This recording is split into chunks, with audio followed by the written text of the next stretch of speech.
El camino de los justos es como la luz de un nuevo día.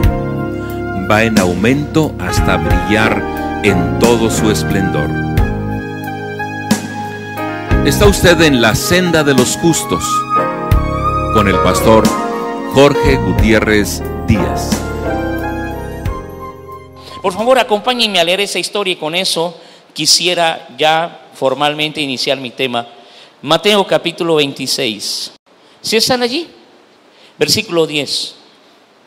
Dice el versículo 10: entendiéndolo Jesús les dijo: ¿por qué molestáis a esta mujer? Pues ha hecho conmigo una buena obra. Porque siempre tendréis pobres con vosotros, pero a mí no siempre me tendréis. Ustedes lean el versículo 12. Entonces, si ustedes se dan cuenta, la pobreza es algo que está hasta en la Biblia.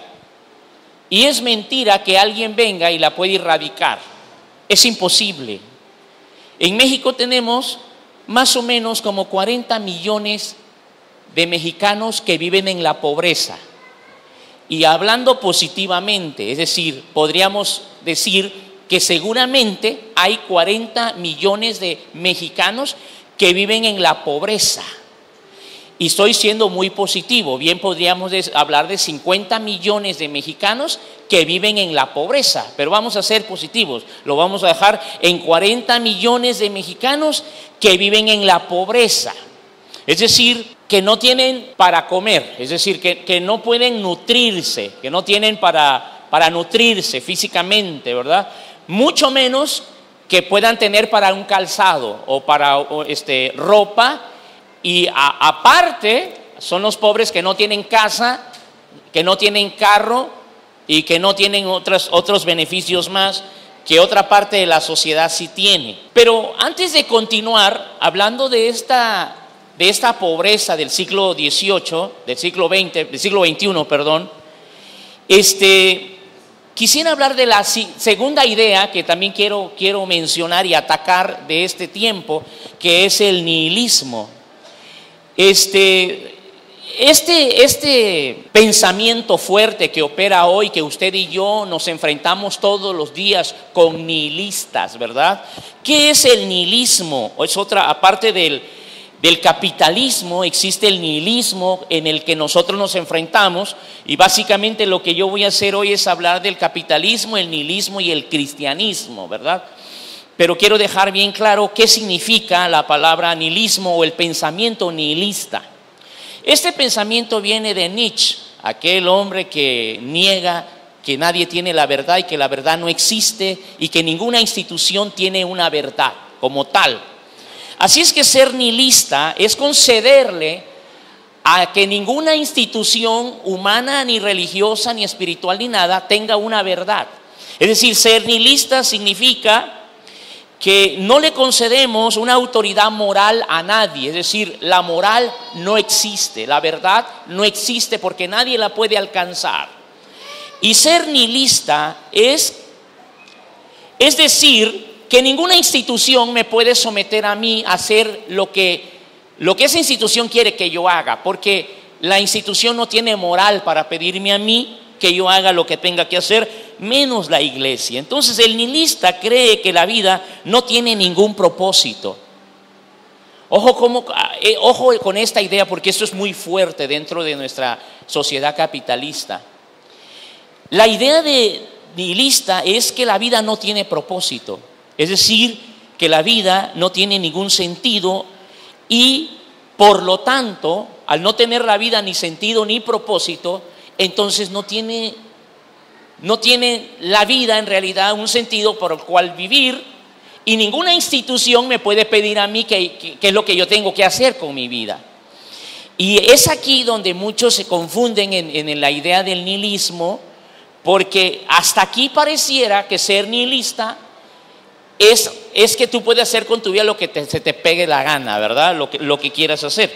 Pero no, la vida para el nihilista es que como ninguna institución humana ni religiosa tiene una verdad que me pueda guiar y que yo no me debo someter a ninguna institución, entonces el nihilista dice que el único que tiene la verdad es el superhombre, es decir, tú mismo. tú misma. Yo soy el superhombre y yo tengo mi moral, mi propia moral, mis propias normas, mis propias reglas, ¿verdad? Mis propios mandamientos de vida. ¿Sí me explico? Entonces, en este sentido, se pierde una moral como norma, porque ya se crea una moral particular de cada ser humano. Le explicaba yo ayer a Manuel que si yo le rompo su computadora y su celular y su reloj, yo no tendría por qué sentirme mal, porque dentro de mi nihilismo, mi propia norma, lo que yo acabo de hacer no es malo. Probablemente sea malo para él, pero para mí no es malo, porque yo tengo mi propia moral.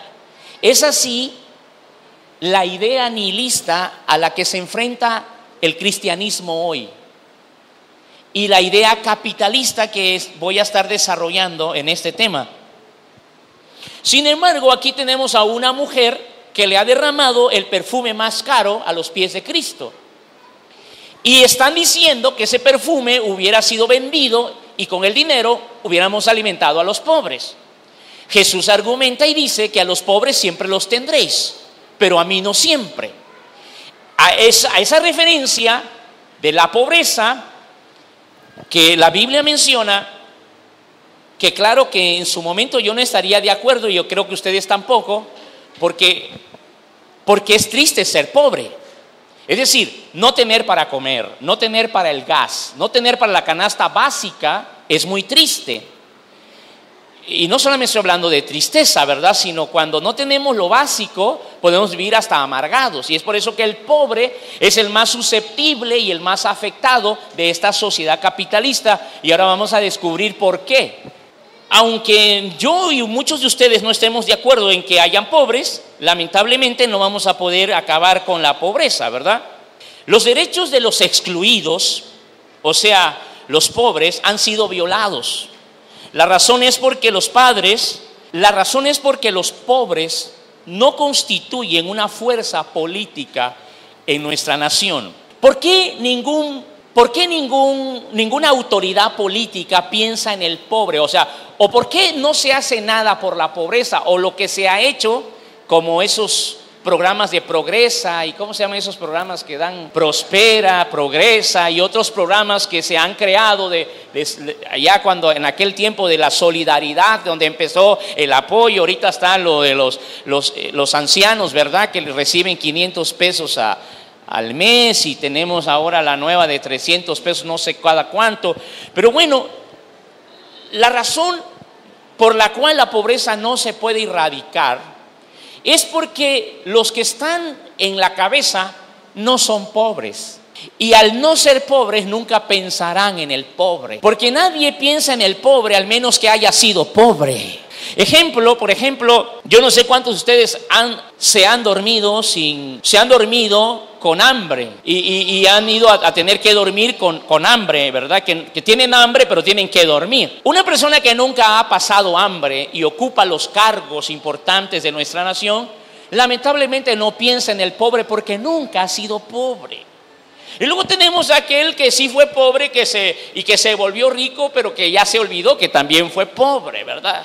Y entonces tenemos una tremenda pozol de pobreza exagerada que hoy Dios mediante me ayude a explicar. Entonces la pobreza ha sido estudiada ya por antropólogos, por sociólogos, por psicólogos, por filósofos. La pobreza es un tema tan interesante que ahora la política está hablando acerca de la pobreza. Es decir, la política ya tiene un foco interés, porque habemos más de 40 millones de gente pobre dentro de nuestra República Mexicana. Entonces, hay dos conceptos de pobreza. Y quisiera explicarlo como la historia de aquel hombre. Dice que van dos hombres caminando a la orilla de un río. Uno es pobre y el otro es rico. Y entonces le dice el rico al pobre, el rico lleva la barriga llena, el pobre la lleva vacía. Le dice el rico al pobre: mira qué bonita nave hay en este río.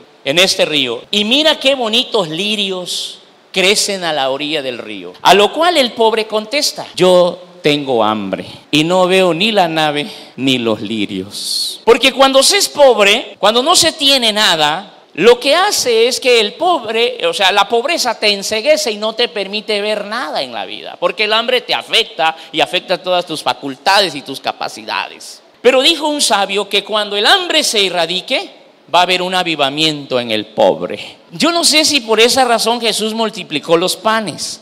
Yo no sé si Jesús por esa razón hizo la multiplicación de los panes. Ahí vinieron todos los pobres a comer.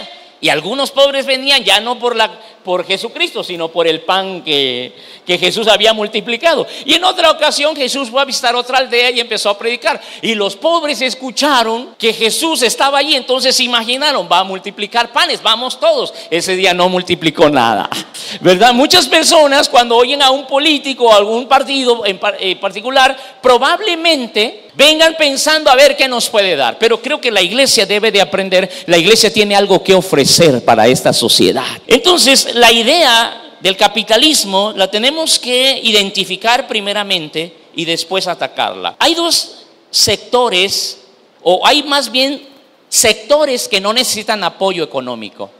Por ejemplo, hay gente que no necesita una despensa, ni 500 pesos mensuales. Sin embargo, están anotados en la lista de los 500 pesos. Y probablemente hay gente que sí los necesite, pero que no los está recibiendo, ¿verdad? Hay gente que puede vivir sin el apoyo de un médico porque no tiene ningún problema. Y hay gente que no puede vivir sin la asistencia de un médico, ¿verdad? Y hay gente que aunque lo asista el médico se va a morir.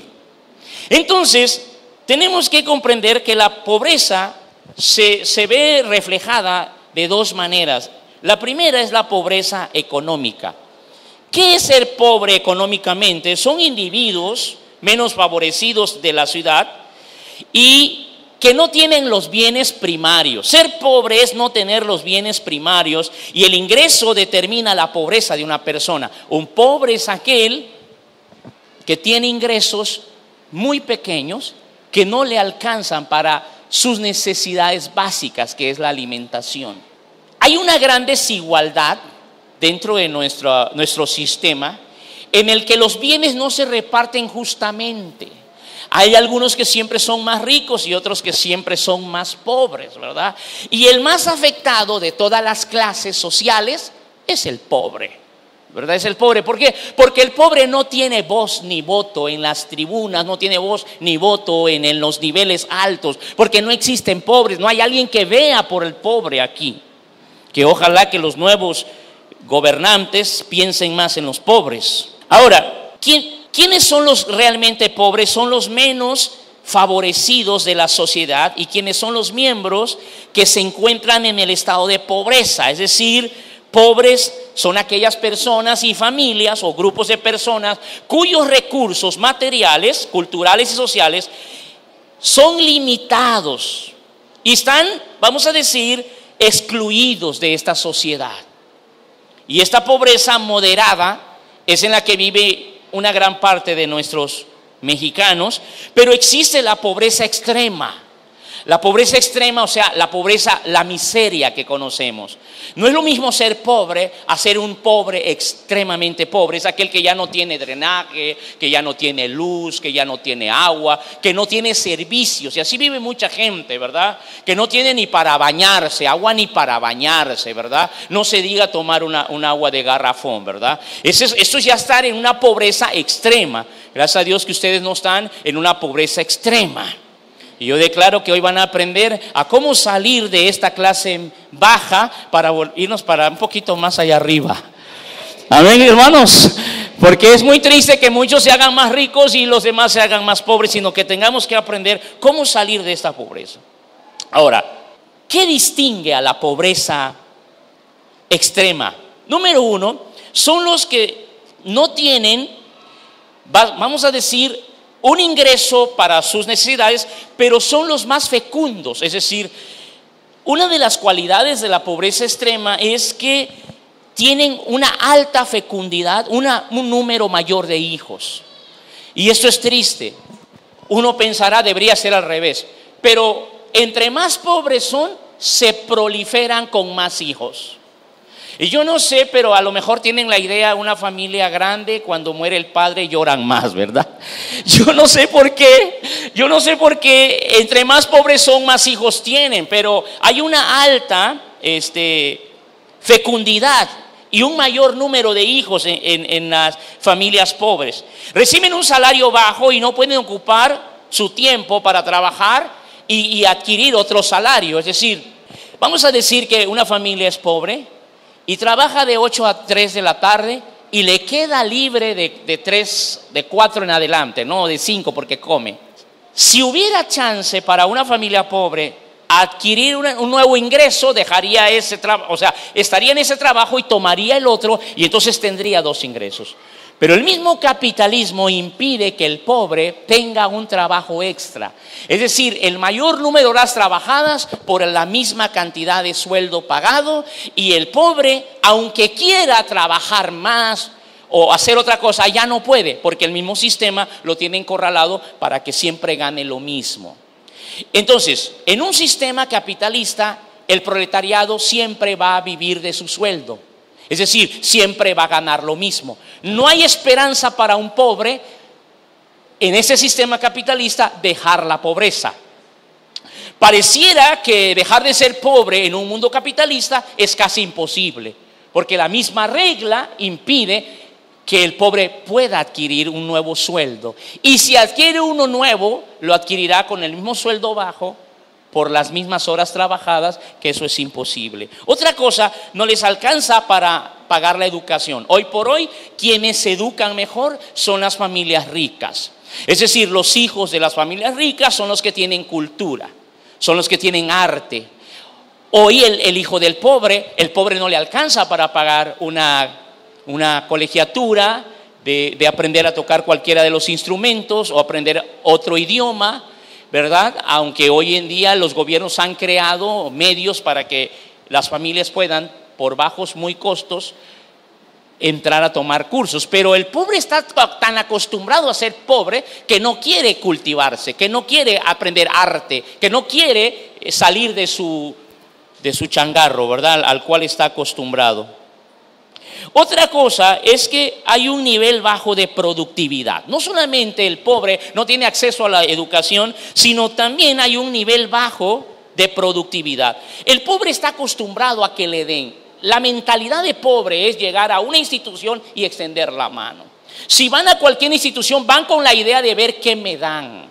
Y esa cultura mexicana triste, rascuache, como le quieras llamar, tiene que acabar. Usted y yo como cristianos tenemos que acabar con la cultura de ir con la mano a pedir, a ver quién me da más. Creo que tiene que cambiar la idea y Dios le dio al hombre, lo primero que Dios le dio al hombre fue tierra. Diga conmigo, tierra. Lo primero que Dios le dio al hombre fue ¿qué? Y la razón por la cual Dios le dio tierra al hombre es para que la cultivara. Y ciertamente la cultivó con el propósito después que él se cultive a sí mismo. Pero la segunda cosa que Dios le dio al hombre fue razón. Y eso es muy importante. Dios te dio una razón, es decir, para que pienses qué hacer con tu tierra y con la tierra y con tu tierra, o sea, con tu cuerpo. Porque el pobre, lamentablemente, no usa la razón muchas veces y comete graves errores. La pobreza absoluta es cuando no tienes nada. Es decir, nutrición, no tienes ropa, no tienes vivienda.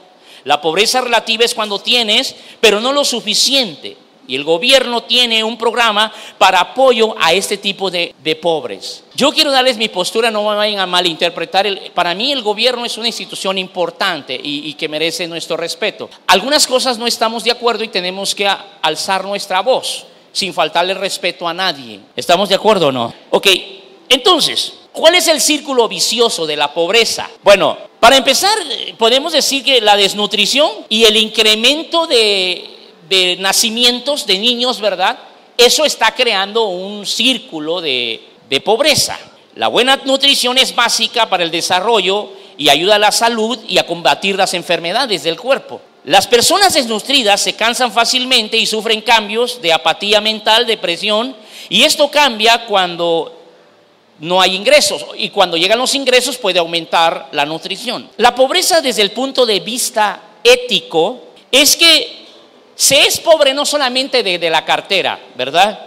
Sino se puede ser pobre también de la falta de respeto a uno mismo y la imagen que uno tiene, la autoimagen de uno mismo. Uno puede ser pobre económicamente, pero no pobre éticamente. Es decir, yo puedo tener un gran valor a pesar de que no tengo dinero o no tengo una gran cantidad de dinero en mi cartera.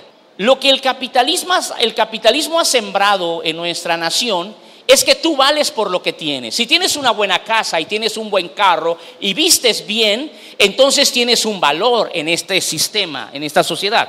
Si no tienes un buen carro, no vistes bien, no tienes una buena casa, no tienes dinero, entonces no vales nada para esta sociedad. La sociedad ha puesto de una forma muy sutil y ha establecido en la mente del mexicano que vales por lo que tienes. Pero esta idea capitalista está totalmente contraria a la Biblia. Dios le da valor al hombre no por lo que tiene, sino por su imagen.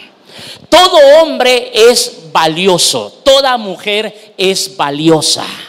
Y no vales más por el carro que traes. O por ejemplo, si un hermano aquí trae un carro modelo 72, no es tan importante como el que trae un 2018. Eso sería una idea capitalista. Aquí en la iglesia, en Cristo, todo hombre tiene el mismo valor. Ricos y pobres, sabios y tontos delante de Dios tienen el mismo valor. ¿Estamos de acuerdo? Ahora, la confianza en uno mismo es importante. A mí no me importa cuánto dinero ustedes tengan o cuánto dinero tenga yo. Yo debo tener la confianza en mí mismo.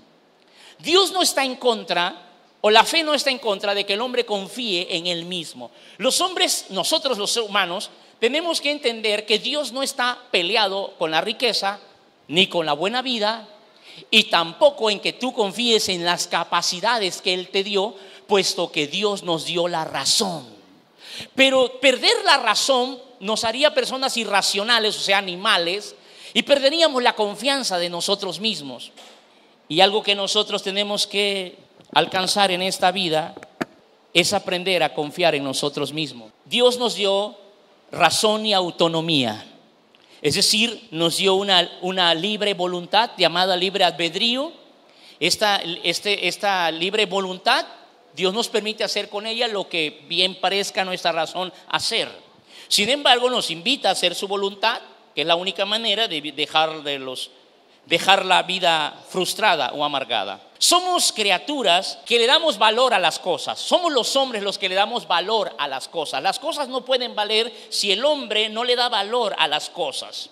Y entonces, en esta autonomía, Dios nos ha dado la capacidad de crear cosas, de progresar, porque es lo que Dios quiere, que progresemos, porque la vida en Cristo es una vida llamada al progreso. Dios no quiere que estés todo amolado, todo fregado ni maldecido. Dios quiere que tú estés bendecido. Ese es el proyecto de Dios, ¿verdad?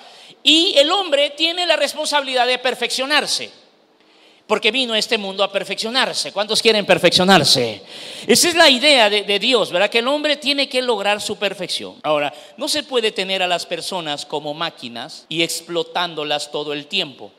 Lo que ha pasado hasta este siglo es que el hombre ha llegado a ser visto como una máquina y el capitalista lo explota, de tal forma de que el obrero siempre va a ganar poco por más esfuerzos que haga, porque este sistema capitalista no permite que el obrero deje de ser obrero y pase a ser capitalista. Mucho menos que el capitalista se vuelva obrero y el obrero capitalista. Eso es imposible, ¿verdad? Entonces, la lucha entre el obrero y el capitalista es una lucha grande. ¿Por qué razón? Porque el capitalista puede vivir sin el obrero, pero el obrero no puede vivir sin el capitalista. ¿Cuál es el problema entonces? Que el que tiene el capital se puede dar el lujo de vivir sin el obrero, pero el obrero, la mano de obra, no puede darse el lujo de vivir sin el capitalista. De allí que si algún obrero lo despiden de su trabajo, se muere de hambre y va y hace huelgas. La razón por la cual va y hace huelgas y grita es porque me han quitado mi trabajo. Lo que le han quitado es su sustento, porque el obrero no tiene otra manera de sobrevivir más que de su sueldo. Y el capitalista puede despedir a quien quiera porque él tiene el capital. Y hay una gran oferta, hay una gran demanda de que alguien quiere el capital. Entonces hay cantidad de obreros. El capitalista puede despedir a cualquier obrero y como tiene el capital se da el lujo de tomar el obrero que él quiera.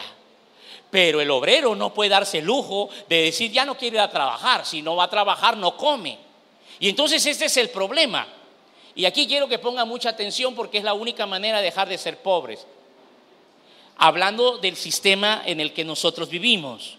Desde luego usted y yo conocemos la Biblia y sabemos otro camino, pero lo vamos a enlazar todo. Para el obrero es imposible la separación del capital, porque es el que le renta la tierra, el que le renta el dinero, el que tiene el capital es el capitalista. Así es que el obrero depende totalmente del capitalista, su familia, su comida, depende completamente del capitalista. Pero el capitalista no depende del obrero. Y ese es el asunto. Ese es el asunto que cuesta un poquito de comprenderlo en el sentido de por qué son así las cosas. Así que se producen cada día más obreros y el capitalista cada día es más rico. Quiero que me ayuden los sugieres. A ver, ustedes son sugieres. Ayúdenme, por favor.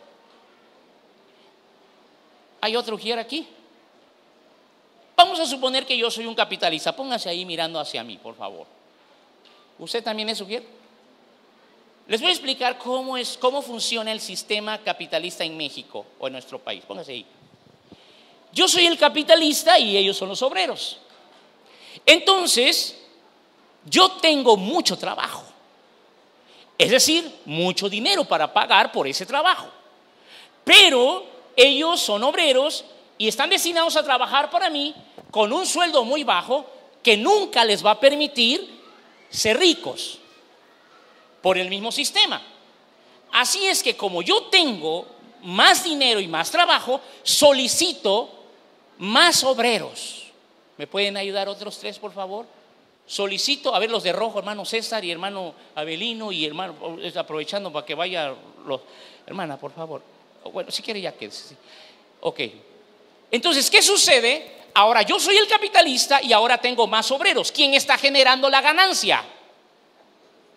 No, ¿quién está generando la ganancia? ¿Quién hace la mano de obra? El obrero. ¿Y a quién se le está quedando la riqueza? Al capitalista. Entonces, hay más demanda de trabajo. Entonces solicito otros tres. A ustedes ayúdenme, por favor, ustedes tres que están ahí. Entonces, ¿qué sucede?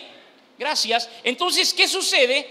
Que ahora tengo más dinero porque yo soy el capitalista y ellos siempre tendrán lo mismo.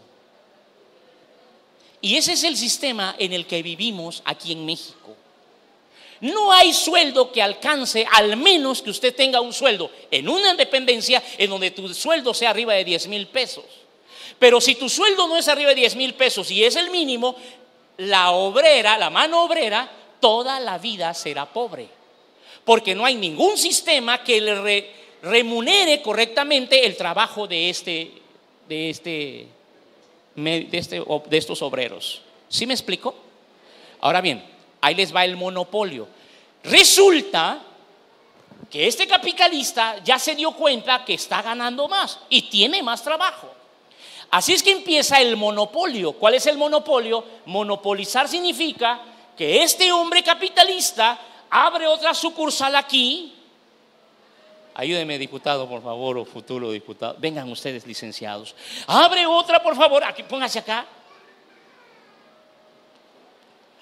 Es que quiero que eso quede bien claro.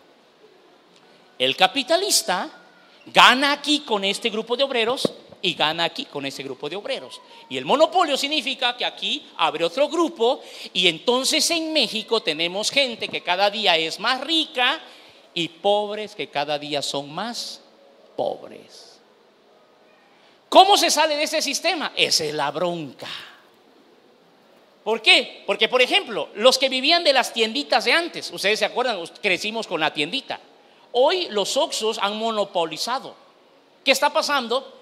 Todo el dinero que se consume se está yendo a un solo dueño. ¿Quién es ese dueño? No sé. Es el que monopolizó. Ahí se está yendo el dinero. Las tienditas están desapareciendo. ¿A quién le están partiendo el queso? Al pueblo. ¿Y dónde se está yendo el dinero? Al capitalista.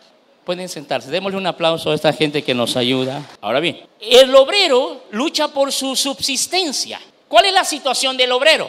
Si la riqueza de la sociedad está en descenso, el obrero es el que sufre más que nadie. Vamos a suponer, hay crisis económica. ¿Por qué el que sufre más es el obrero?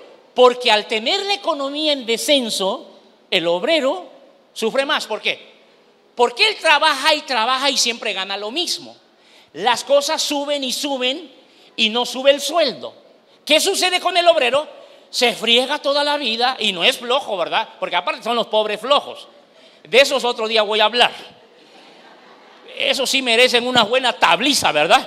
Porque una cosa es ser pobre porque te la rajas y no puedes porque el sueldo es el mismo. ¿Cuál es el problema? Imagínate, nos suben cada mes la gasolina, no suben a la canasta básica, no baja la canasta básica de precios, suben la canasta básica de precios. Entonces el pobre cada vez es más pobre porque su sueldo es el mismo y no le alcanza para la canasta básica. Y mucho menos para darse el lujo de echar gasolina o llenar su tanque. Entonces, cada vez es el más pobre, pero el capitalista en un descenso económico, él sigue teniendo dinero y sigue generando ganancia porque sigue teniendo obreros. Ahora, aumenta el capital, aumenta el trabajo. Ojo, aumenta el capital, aumenta el trabajo y la demanda de obreros aumenta. Entonces, ahora el capital tiene aquí, el capitalista tiene aquí un grupo de obreros, tiene aquí otro, tiene aquí otro, tiene aquí otro. Aumentó el trabajo. ¿Quién gana? El capitalista. ¿Hay más demanda de trabajo? Sí. ¿Hay más ganancias? Sí. ¿Pero a quién se le queda? Al capitalista. Entonces, ¿qué sucede? El obrero toda la vida no deja de ser pobre. Entonces, yo traigo un mensaje para usted para ayudarlo a dejar de ser pobre. Pero antes quiero explicarle bien para que usted le quede bien claro. La alza de salarios despierta al obrero el deseo de enriquecerse. Ojo aquí. ¿Qué pasaría que si mañana aparece en los periódicos que tu sueldo aumentó a un 40%? El pueblo está animado. ¿Qué pasaría si el día de mañana tu jefe te dice tu sueldo ha aumentado al 40%? ¿Qué va a pasar? Bueno, algunos luego van a ir a sacar su iPhone 8, ¿verdad? Luego le van a ir a gastar su pobre dinero que les acaban de dar. Pero el problema es que cuando el obrero le nace las ansias de ser rico, ojo, cuando el que nunca ha tenido le nace las ansias de ser rico, al capitalista no le conviene. Porque si él aumenta los sueldos de los obreros, su riqueza disminuye. Y al disminuir su riqueza, ya no ganamos igual. Entonces necesitamos aprender a tener a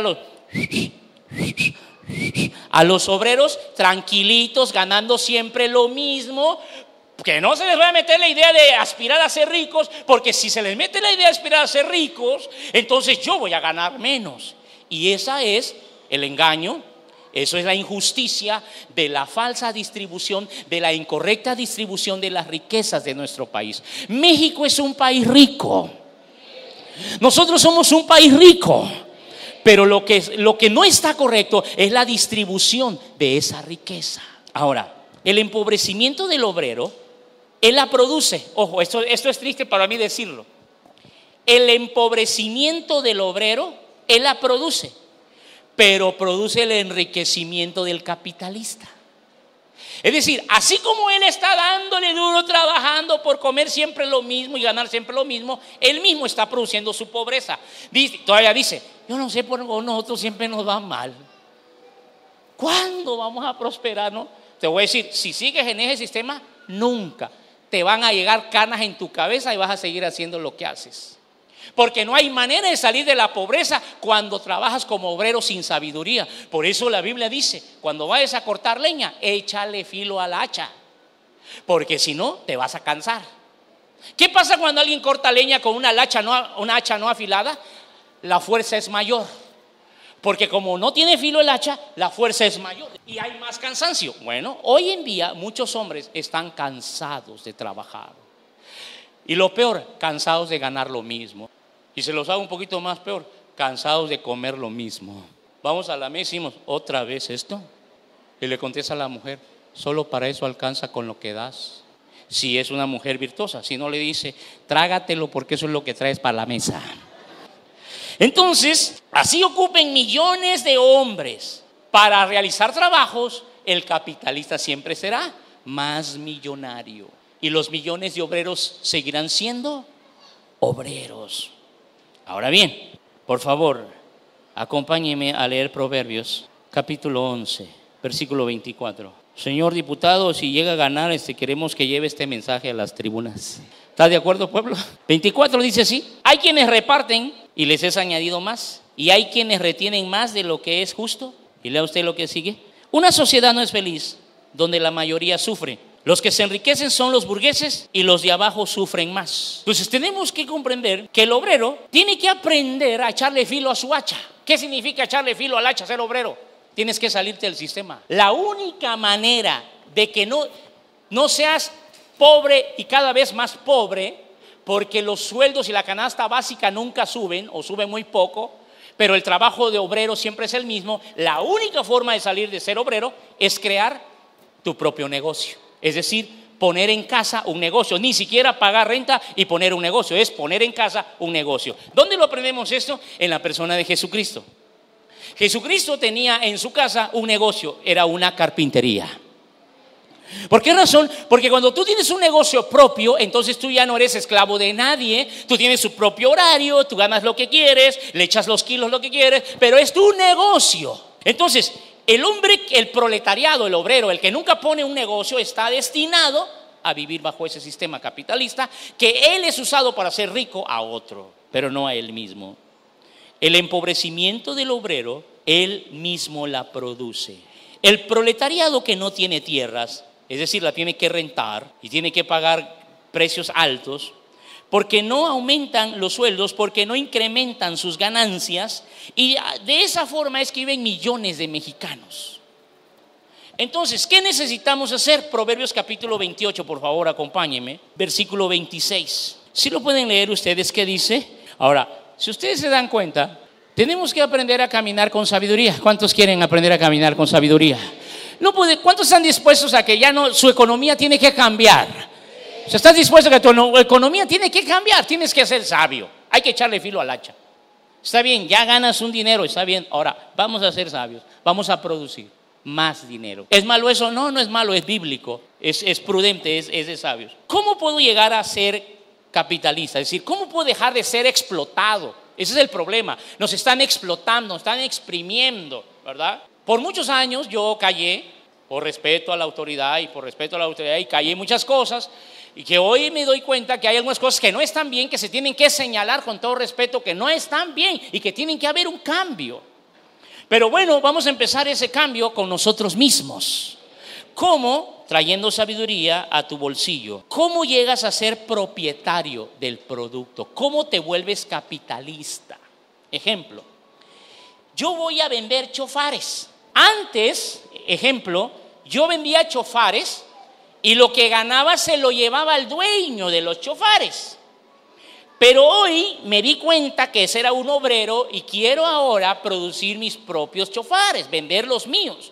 Entonces, ¿qué hago? Empiezo a ahorrar, que es muy difícil ser obrero y ahorrar, pero Dios te va a ayudar, vas a ahorrar y vas a poder comprar por primera vez 3 chofares tuyos, de los cuales ahora tú te conviertes en un capitalista. Si quieres tener a alguien que los lleve a vender, a ver, Jirmi Yao, ven, ayúdame. Si quieres tener a alguien que les ayude a vender, vamos a suponer que Jirmi Yao es mi obrero. Entonces, Jirmi, te voy a dar, estos valen 8,000 pesos, ¿verdad? Y te voy a pagar 300 pesos si lo vendes, ¿sale?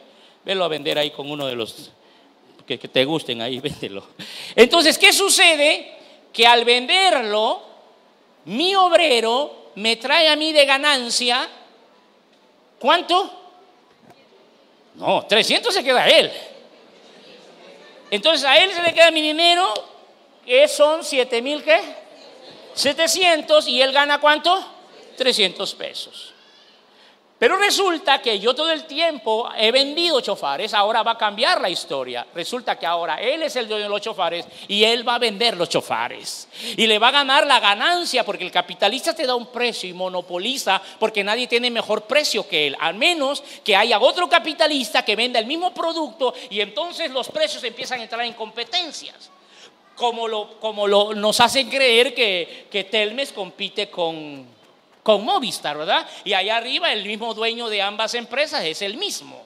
¿Cómo sucede con las tiendas de Walmart, con las tiendas de Sam's, con las tiendas de todo este tipo de cosas? Uno piensa, es de fulano, de tal, esta es una nueva tienda, pero no sabes que el mismo capitalista puso otra tienda con otro nombre. Así es que está monopolizada la economía en nuestro estado, y hoy por hoy hay unos más ricos, cada vez más ricos, y otros pobres, cada vez más pobres. ¡Pero ya basta! Ya basta de que alguien esté ejerciendo poder sobre ti. Es decir, ya basta de que alguien te esté manipulando. Ya basta de que tu economía dependa de alguien. Tienes que poner tu propio negocio, porque es la única manera de que salgas de la pobreza. O que te hagas amigo de un buen político y que te dé un puestito por allí, ¿verdad? ¿Cómo se llama ¿Cómo se llama esa secretaría que está por allá por Sedesol? Que te la dé de director de Sedesol. Y solamente así vas a vivir bien, cómodamente. Fuera de allí estás destinado a ser uno más del proletariado, en un sistema capitalista, 1. Y 2, en una idea nihilista. Y 3, la idea del cristianismo. ¿Qué propone Cristo? Santiago capítulo 2. Santiago capítulo 2. Quisiera, antes de leer Santiago, preguntarles si ya me expliqué. ¿Ya quedó claro, hermanos, el punto de nihilista, capitalista?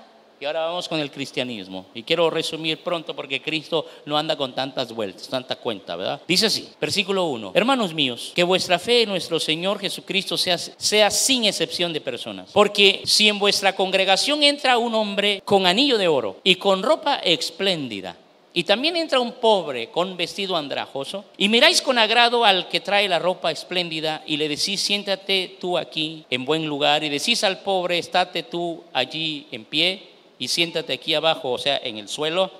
¿No hacéis distinción entre vosotros mismos y venís a ser jueces con malos pensamientos? Usted lea el 5, por favor. Jesucristo fue muy claro. Si entra un rico a la congregación, no por lo que tiene va a ocupar las primeras sillas. Y entra el pobre, vete allá de pie y siéntate en el suelo. Dice que así dice la Biblia, que se siente en el suelo. Nos debe de quedar a todos bien claros que Cristo no hace distinción de razas. Para Cristo no existe el capitalismo. Jesucristo dijo, la vida del hombre no consiste en los bienes que posee. El hombre vale porque fue creado a la imagen de Dios. Entonces, para Cristo no hay, el rico no vale más, la clase media vale menos, y la clase media baja vale menos, y el pobre vale menos, y el miserable ya no vale nada. Para Dios, para Cristo no hay clases sociales.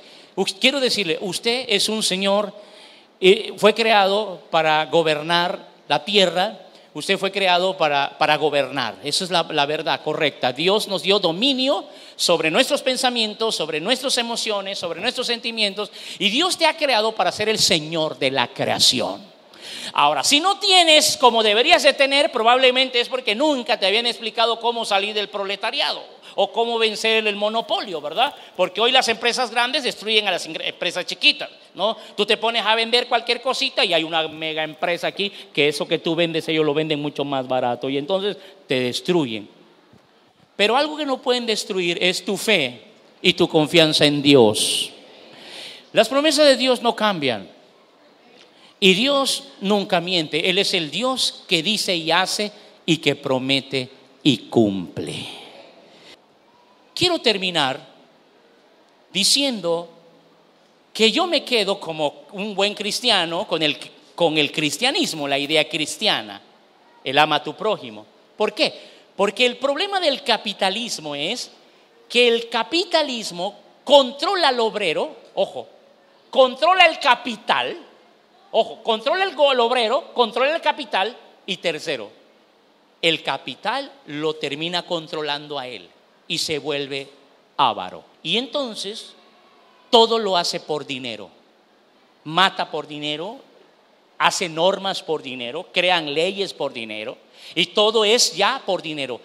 Y con tal de tener dinero se vuelven ávaros, porque el capitalismo termina el dinero gobernando al capitalista. Por eso la Biblia dice que el avaro y el idólatra es lo mismo.